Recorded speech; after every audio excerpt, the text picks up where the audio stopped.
오늘 우리에게 주실 말씀 누가복음 14장 7절에서 14절입니다. 누가복음 14장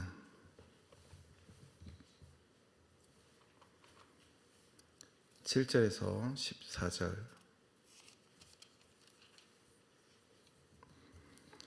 말씀을 교독하시겠습니다.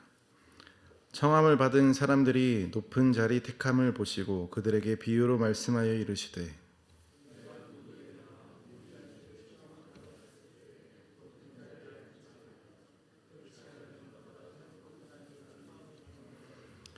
너와 그를 청한 자가 와서 너더러 이 사람에게 자리를 내주라 하리니 그때에 내가 부끄러워 끝자리로 가게 되리라.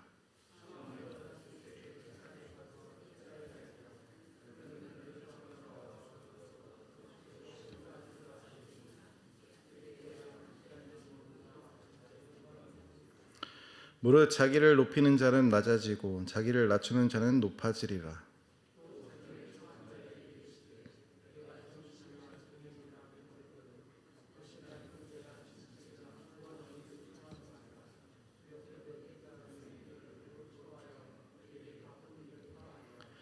잔치를 베풀거든 차라리 가난한 자들과 몸 불편한 자들과 저는 자들과 맹인들을 청하라. 그리하면 그들이 갚을 것이 없으므로 내게 복이 되리니 이는 의인들의 부활 시에 내가 갚음을 받겠음이라 하시더라. 아멘. 누가복음 9장 51절에서부터 19장 44절까지는 예수님께서 예루살렘으로 가는 길의 여정을 다룹니다.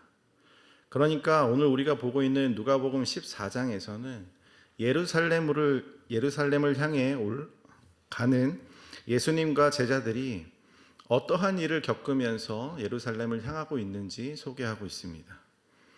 보통은 예루살렘을 향해 갈 때 올라간다라는 표현을 씁니다. 올라간다라고 하는 말을 쓰는 이유는 예루살렘이 높은 지대에 있기 때문에 올라간다라고 말합니다.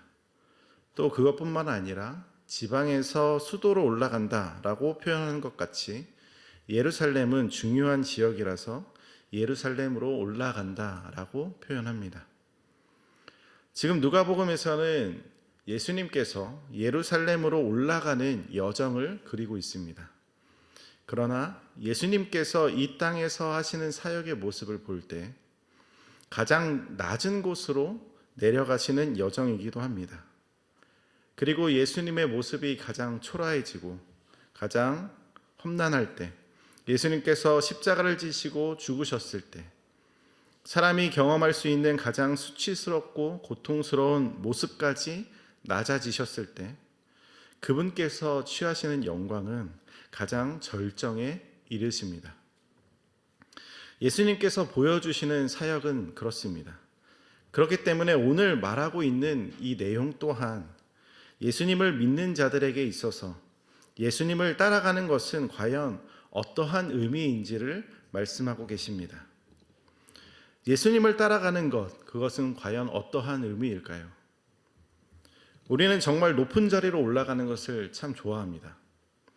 부자가 되는 것이나 유명한 사람이 되는 것이나 권력을 가지는 것이나 그것만큼 이 세상을 살아가기에 편한 것도 없기 때문이죠.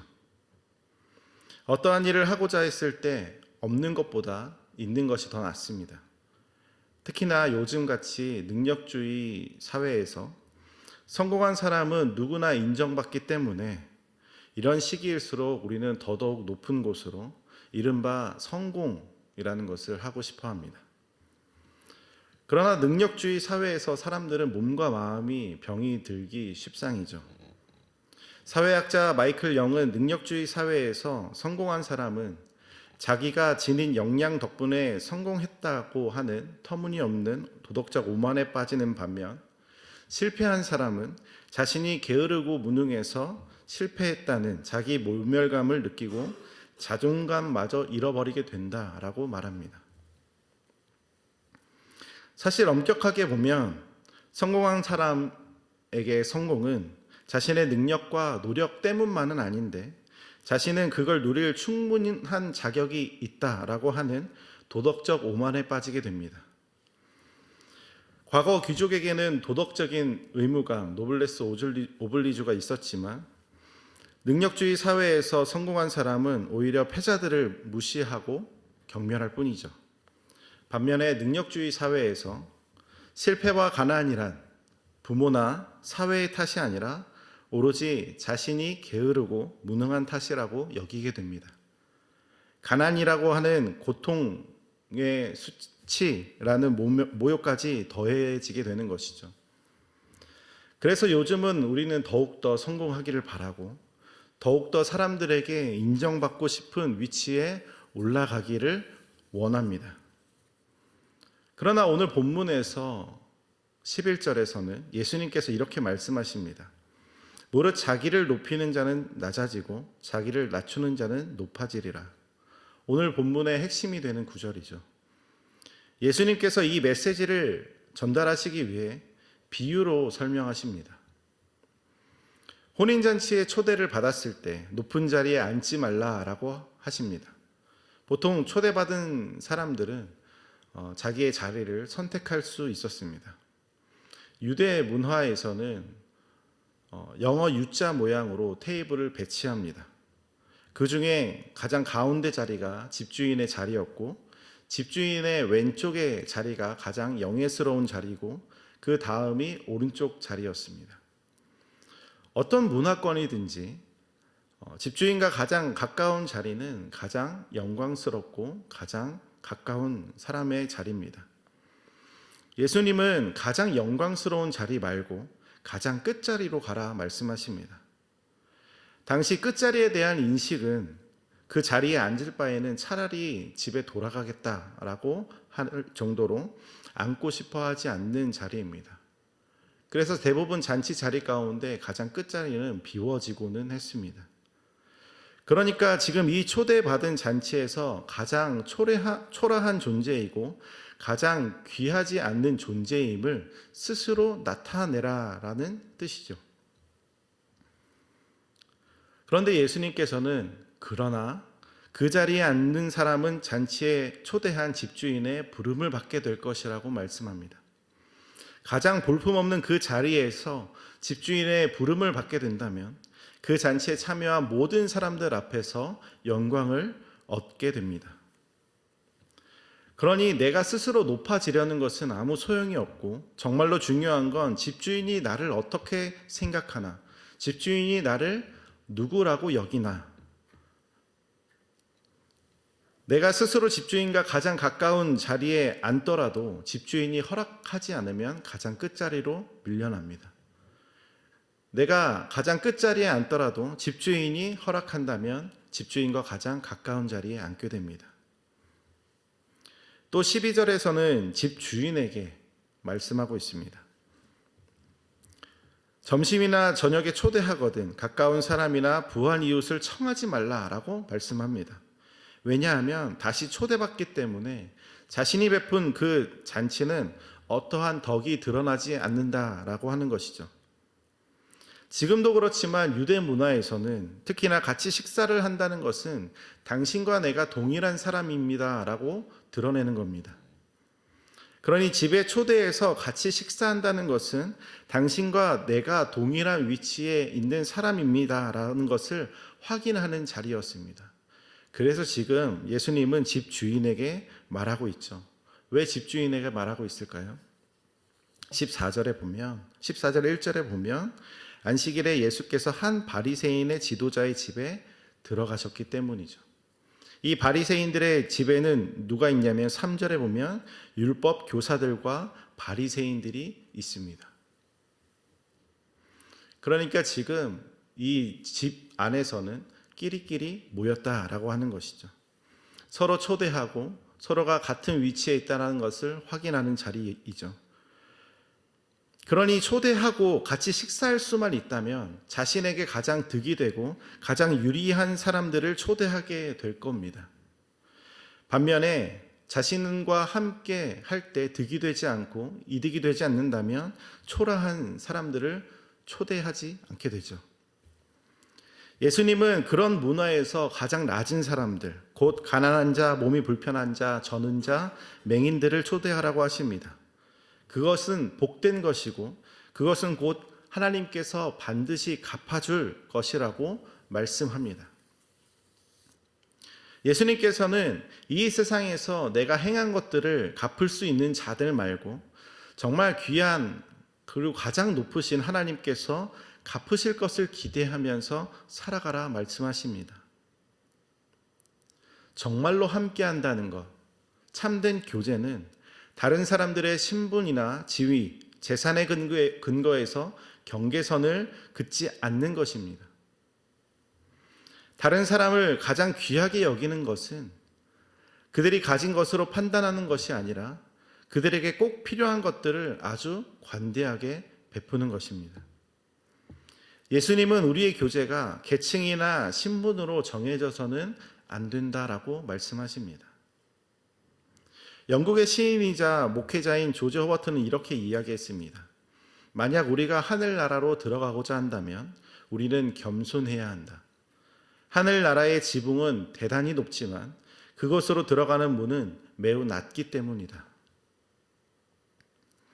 우리가 하늘나라의 초대를 받게 된다면 우리는 가장 겸손한 모습으로 그 나라에 들어가게 됩니다. 예수님께서 우리와 함께 하시는 방법, 그분이 우리와 함께 하시는 방법은 두 가지가 있습니다. 첫 번째, 예수님께서 스스로 영광된 모습으로 우리를 그분의 위치까지 초대하는 방법이죠. 예수님께서 하늘나라에서 너희는 내 아들이다, 나의 자녀다 라고 말씀하시면서 나의 친구야 어서 오라 라고 말씀하시면서 우리를 그분의 나라로 초대하는 방법입니다. 그러나 예수님께서 우리와 함께 하시는 방법은 낮은 자의 모습으로 이 땅 가운데 가장 초라한 모습으로 우리와 같이 낮아지심으로 우리와 함께 하십니다.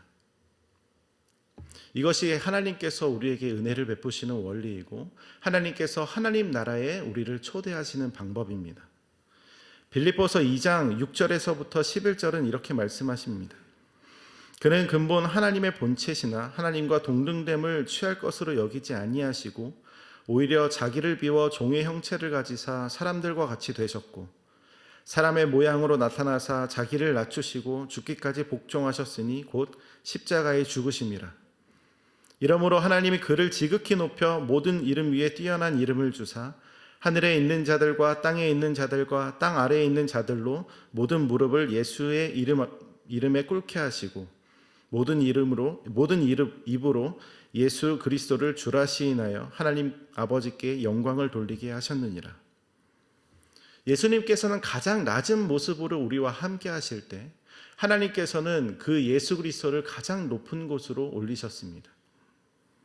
가장 낮은 자리에 계신 분이 가장 높은 곳으로 올라가게 되는 것을 우리는 믿게 되고 우리는 그 은혜 가운데 거하는 자들입니다. 예수님을 따라가는 것, 예수님과 함께 한다는 것은 어떠한 의미입니까? 가장 낮은 곳으로 낮아지러 가는 모습입니다. 예수님과 함께 한다는 것, 가장 낮은 곳으로 가고 가장 초라한 사람들과 함께 한다는 겁니다. 우리 교회는 어떠한 모습입니까? 사람들은 그렇게 말합니다. 교회에서 가장 착하고 가장 선한 사람들이 모여 있는 거 아니냐고. 그러나 우리는 알고 있죠. 예수님께서는 그러한 자들을 초대하지 않으셨습니다. 맹인인 자들, 저는 자들, 가난한 자들, 몸이 불편한 자들을 초대하십니다. 그리고 그분의 잔치 가운데 우리는 은혜로 들어갑니다. 예수님과 가장 가까운 자리가 어디일까요? 예수님과 가장 가까운 자리는 가장 가운데 자리가 아니라 가장 끝자리입니다. 왜냐하면 예수님께서는 거기 계시기 때문이죠. 자리가 중요한 것이 아니라 위치가 중요한 것이 아니라 지금 내 옆에 누가 있냐, 그것이 우리에게 가장 중요한 것입니다. 오늘 예수님께서는 우리에게 말씀하십니다. 예수님과 우리와 함께하는 그곳은 가장 낮은 곳이면서 가장 높은 곳이다. 오늘 우리에게 주어진 이 말씀, 우리가 가장 겸손한 자의 모습으로 살아가야 한다는 이러한 모습은 우리가 예수 그리스도의 그 십자가를 따라가는 모습이며 동시에 예수님께서 우리가 걷는 그 길 가운데 함께 하신다는 뜻입니다. 우리가 가장 낮아질 때, 가장 초라할 때 그곳에 예수님이 계십니다. 그리고 가장 초라하고 가장 낮을 때 예수님께서 우리를 가장 영광되게 하실 겁니다. 오늘 그러한 소망이 우리에게 있기를 간절히 소망합니다. 예수 그리스도의 그 십자가의 은혜가 우리와 함께하길 원합니다. 가장 낮을 때 부활의 영광으로 우리에게 그 영광의 관을 씌워주시는 예수 그리스도의 놀라운 소망이 오늘 우리 모든 자들에게 함께하길 간절히 소망합니다. 함께 기도하겠습니다. 예수님께서 가장 낮은 자의 모습으로 우리와 함께 하셨습니다. 연약하고 부족하고 초라한 우리의 모습 가운데 우리와 함께 하심으로 예수님께서는 우리의 모든 죄를 감당하시고 또한 우리의 모든 연약함을 짊어지시고 우리에게 회복을 주시며 우리에게 다시 한번 일어날 힘을 주시며 다시 한번 우리에게 높은 곳을 향해 나아갈 수 있는 능력을 허락하여 주십니다. 오늘 우리가 가진 것으로 판단하지 않게 하여 주시고 우리가 우리의 이웃들을 가진 것으로 여기지 않게 하여 주시고 또한 우리가 가장 낮은 자의 모습으로 이 땅 가운데 찾아오신 예수 그리스도를 기억하면서 이 시간 우리가 가장 낮은 겸손한 자의 모습으로 나아갈 수 있게 하여 주시고 또한 연약하고 부족한 자들을 돌볼 수 있는 그런 긍휼의 마음을 우리가 품게 하여 주시옵소서. 하나님, 지금 이 시간 우리가 주님 앞에 나아갈 때, 간구할 때에 가장 낮은 자의 모습으로 나아가길 간절히 소망합니다.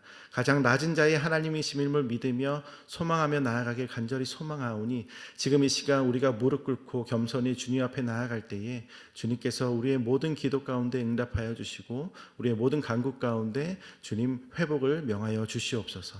감사드리며 예수님의 이름으로 기도드립니다.